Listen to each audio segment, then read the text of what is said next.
Jadi buat teman-teman yang mungkin amit-amit ya masuk IGD ya, tapi buat kalian yang lagi ngambil kondisi kritis, kalian dengar podcast ini, kalian mesti tahu nih kekritisannya tuh kayak apa. Iya. Misalnya dia jatuh patah kaki gitu, kan nggak harus pakai tabung oksigen, orang yang kayak patah kakinya gitu. Kondisi krusial juga kan gitu. Tapi kalian mesti make sure. Mungkin kebanyakan nonton film kali ya. Kan semua film-film sinetron kan sekarat langsung pakai gitu kan, terus dorong-dorong di kursi kayak gitu bawaannya. Walaupun kalau kita zoom ternyata bukan nasa kanul yang dipakai gitu. Kadang selang infus ini sampai sini.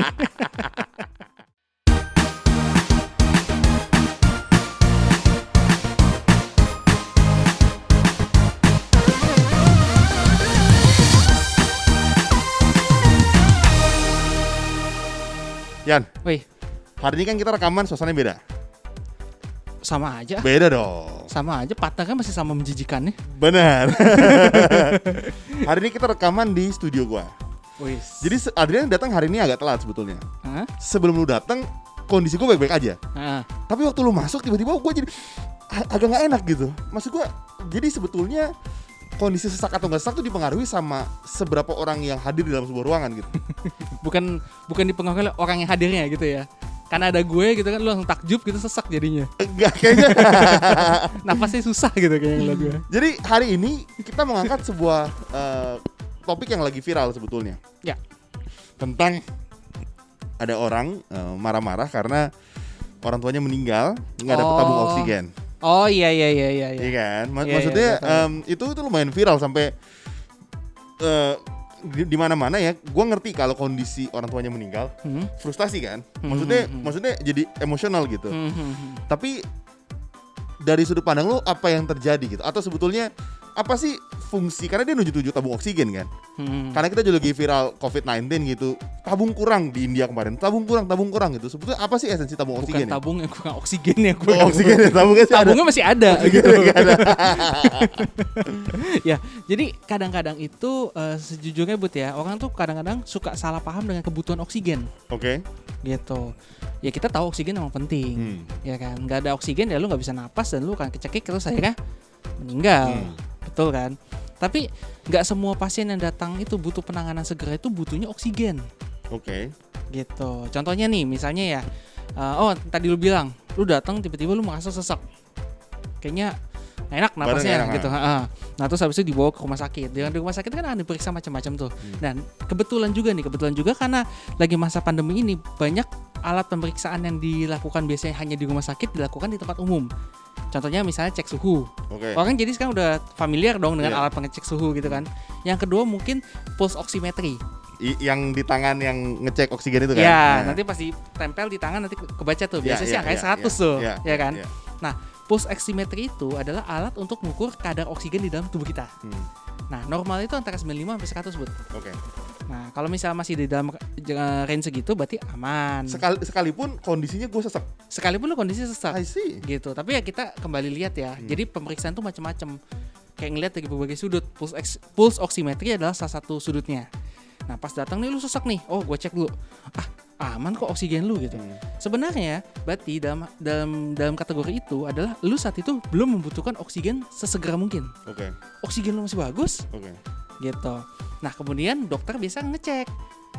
Kenapa sih ini orang sesak gitu? Coba didengerin deh pakai stetoskop. Paru-parunya bagus sih, nggak ada masalah gitu. Coba lihat jantungnya. Ada masalah nggak? Oh nggak ada. Coba lihat perutnya gitu. Wah, perutnya kok sakit gitu. Dan bisa jadi waktu itu juga sempat kita bahas pada saat pembahasan GERD. Ya, kalau misalnya sakit lambung yang bikin dia jadi bergas, kembung, itu juga bisa bikin jadi sesak. begah. Begah sesak engap kan. Itu juga nyebabin sesak padahal orangnya nggak butuh oksigen. Yang dia butuhin adalah gimana caranya gasnya bisa keluar. Iya. Nah gitu, itu yang sering salah kaprah pada masyarakat. Gue tuh penasaran, misalnya lu kan di rumah sakit pasti ketemu banyak kasus ya. Orang datang sesak gitu. Misalnya kadar oksigennya cukup gitu. Dicek paru-parunya oke, lambungnya oke, misalnya semua oke. Pernah nggak ditanya, coba istrinya mana atau suaminya mana? Mungkin dia marah sama pasangannya ya. Jadi dia sesak, lu ngerti gak? Lu mesti tanya, Bapak Ibu dianterin siapa? Saya naik sendiri, kenapa? Saya benci pasangan saya. Mungkin itu kasusnya, lu ngerti gak? Itu loh sebetulnya. Banyak, Bud. Jadi kalau misalnya lu familiar gak dengan panic attack? Ya. Nah, orang yang mungkin sering lihat juga nih di film-film nih, kayak orang Napas gitu kan. Terus abis itu kalau di luar negeri suka dikasih kantong. Iya. Nah, suka dia napas pakai kantongnya kan. Nah, panic attack tuh seperti itu, dan itu sebenarnya yang lu ceritain termasuk dalam kategori panic attack. Abis ribut sama pasangannya, abis diomelin sama orang tuanya, datang megap-megap. Tapi kalau kita cek semua normal kok gitu. Ditanya sebelum sakit seperti ini dia lagi ngapain gitu? Lagi berantem. Oh, ya udah jelas. Lu tahu pengobatannya apa? Dimin aja. Pokoknya yang penting di ruangan IGD ada dokter, dia tenang kan. Oh ya, gue akan selamat nih. Jadi gue selamat nih gitu. Apalagi ada gue. Ian, Gitu. maksud gue gini, gue jadi makin penasaran sebetulnya ngomongin soal tadi tabung oksigen lebih khususnya fungsinya. Jadi kan oksigen diberikan kalau memang kadar oksigennya kurang dalam darah dia, betul ya. Dan pertanyaan gue gini. Misalnya abis operasi gitu ya, kita abis operasi, misalnya sesar atau kemarin usus buntu operasi. Emang kalau kita nggak dikasih oksigen itu kita nggak bisa nafas ya? Kalau pasca operasi gitu. Nah, kalau misal untuk operasi ini adalah sesuatu yang berbeda, Bud. Jadi kalau misal operasi itu usus buntu ya, berarti waktu itu dibius total. Biasa. Nah, salah satu efek samping dari obat bius total adalah depresi napas. Depresi napas dalam arti bikin tubuh lu lupa untuk menapas saking lu tidur lelapnya. Oh, I see. Gitu. Makanya diperlukan dokter anestesi untuk menjaga nih. Dia monitor kadar oksigen lu, pernapasan lu gimana. Kok tiba-tiba si Budi nih yang lagi di meja operasi gitu kan, telanjang-telanjang jelek gak enak dilihat gitu. Tiba-tiba kok napasnya berkurang ya. Pas dicek ternyata mungkin obat anestesinya kedalaman. Nah, dipasang alat bantu napas. Entah itu oksigen tambahan atau entah dipakai semacam bagging ya, teknik bagging itu, jadi dihembusin napas secara aktif, dipencet. Jadi dipompa napas ke dalam pernapasan lo. Nah itu. Setelah udah selesai operasinya, berarti kan kita tinggal nunggu efek obatnya menghilang, ya kan? Nah, pada saat efek obatnya itu menghilang, biasanya lu dibawa ke ruang observasi. Nah, di ruang observasi itu biasa suka dikasih oksigen hanya untuk jaga-jaga. Oh, I see. Gitu. Nah, kalau misalnya di case misalnya orang yang nggak dibius total, tapi dia dibiusnya melalui spinal. Spinal itu jadi yang ke bawah doang. Biasa contohnya kayak misalnya Mendy ya, pada saat dia operasi sesar. Sadar kan dia kan? Jadi pernapasan ini nggak ada masalah nih. Tapi kenapa kadang-kadang suka dikasih oksigen juga? Ada salah satu lagi fungsi oksigen, yaitu ini kembali lagi ke efek kita, placebo. Jadi oksigen itu, dengan pemberian oksigen itu orang bisa merasa lebih tenang. I see. Nah, membantu kalaupun misalnya ya pada saat orang pasien ternyata mulai merasa sakit nih, nyeri, otomatis napasnya cepat kan. Nah, oksigen juga dibantu untuk suplemen aja. Tapi sifatnya tidak vital. Dalam arti kalau lu nggak ada oksigen ya pasti mati, enggak. I see. That Gitu. makes sense. Oke. Soalnya pada waktu gue merasakan kan kita mulai sadar waktu kita mulai setengah sadar gitu ya. Abis operasi nih ya, gue pengalaman gue. Pas gue mulai sadar kan itu baru sekali-kalinya pengalaman gue pakai oksigen di hidung kan. Terus gue merasa enak juga sih dingin-dingin. Terus gue lepas, nggak terjadi apa-apa. Gue gitu loh. Jadi gue merasa fungsi obat ini apa ya oksigen ini gitu. Jadi gue bertanya-tanya aja. Gue kita kan susah belum ada gitu, masih setengah-setengah gitu kan. Gue bilang enak nih. Terus gue cabut pasang. Gue tenang-tenang aja tuh gitu. Jadi sebetulnya fungsi itu doang ya, placebo gitu. Moral cerita ini adalah untuk dokter-dokter sekalian yang akan merawat teman gue ke depannya ini, hati-hati dia pasien bandel ya. Baru habis operasi aja dia begitu. Yan, gue mau tanya lagi soal khususnya oksigen tadi. Kalau pada penderita COVID-19, sesignifikan apa tuh tabung oksigen? Kayak di India sampai heboh karena mereka kehabisan oksigen kan? Nah, itu dia. Kalau untuk COVID-19, kita kan tahu itu kan ada infeksi yang menyerang pada paru-paru. Paru-paru itu adalah sumber utama yang mengatur oksigen kita yang masuk, diedarin ke seluruh tubuh, berubah jadi karbon dioksida, dikeluarin lagi, ya kan? Sehingga pada penderita COVID-19 itu, oksigen itu kita katakan adalah perlu. Karena kebanyakan yang datang itu saturasinya memang nggak cukup, kadar oksigen di dalam darahnya nggak cukup. Makanya di mana-mana kan diperiksa kan, di jarinya kan. Karena untuk kalau misal, kok kadar oksigennya rendah nih, jangan-jangan dia ada masalah nih sama paru-parunya. Walaupun belum tentu itu pasti COVID. Gitu. Jadi kalau misal lu tanya sesignifikan apa, sangat. Oksigen itu sangat penting pada penderita COVID. Oke, ini balik lagi gue tanya detail ya, karena sambil kita ngomongin soal COVID-19. Yan, ingat nggak sih apa alat di rumah sakit yang buat masukin itu apa namanya? Nah, gue nggak ada bayangan, Bud. Nggak. Apa namanya kalau di rumah sakit itu yang alatnya yang kita terbatas banget buat Ambulans. Bukan. Apa sih namanya? Gue inget. Apa? Ventilator. Oh. Sekarang kan itu jadi sekarang kan itu jadi banyak diberitakan orang ventilator. Sedangkan zaman dulu gua operasi dan mungkin beberapa teman-teman operasi, kita pakai oksigen tapi kayaknya nggak pernah disebut ventilator gitu. Oke, I see. Jadi lu tau nggak kalau misal proses pernapasan kita itu kan secara bukan pasif ya, aktif, kita nggak sadar. Lu ngitung nggak tiap hari satu napas? Lu inget nggak, tahu nggak momen pada satu napas? Enggak. Kecuali diingetin. Gua sih ngitung gua nafas. Oh, pantesan makanya kalau gua ngomong suka nggak nyambung karena lu mikirin, lu ngitung gitu 1, 2, 3. Oke terus. Nah, jadi ada pada sebagian pasien pada saat pernapasan itu dia merasa tidak sebenarnya dia nggak nyadar kalau misalnya dia udah oksigennya nggak cukup. Jadi dia cuma pernapasan makin cepat. Tapi kadar oksigennya nggak cukup nih, akhirnya mulai tampak tanda kebiruan, bibirnya mulai biru, jari-jari tangannya mulai biru. Sekalipun dia bernafas normal tuh. Nafasnya pasti udah nggak normal, kayak gitu. Pasti udah cepet tapi dia nggak sadar. Gitu. Terus udah gitu mungkin kesadaran juga agak menurun, mulai ngantuk-ngantuk, mulai nggak bisa diajak ngomong dengan benar gitu. Pada saat dicek lagi pulse oximetrinya ternyata kadar oksigennya memang benar turun. Nah itu membuktikan kalau misalnya dia tuh butuh oksigen. Nah sekarang kita kasih oksigen yang bentuknya kayak ini kita sebut nasal kanul, Bud. Jadi yang lu copot pasang di hidung itu tuh, yang lu isengin itu tuh, itu adalah penapasan yang paling dasar, paling basic. Jadi bisa digunakan. Aliran liter oksigen itu maksimal 15 lah kira-kira, 15 liter per menit. Nah, tapi itu membutuhkan usaha aktif dari seseorang untuk bernapas. Ya, nah. jadi dia masih napas ya. Nah, dia akan kesedot. Nah, jadi oksigen yang diberikan sebanyak itu masuk semua dan pelan-pelan kita harapkan bisa makin membaik.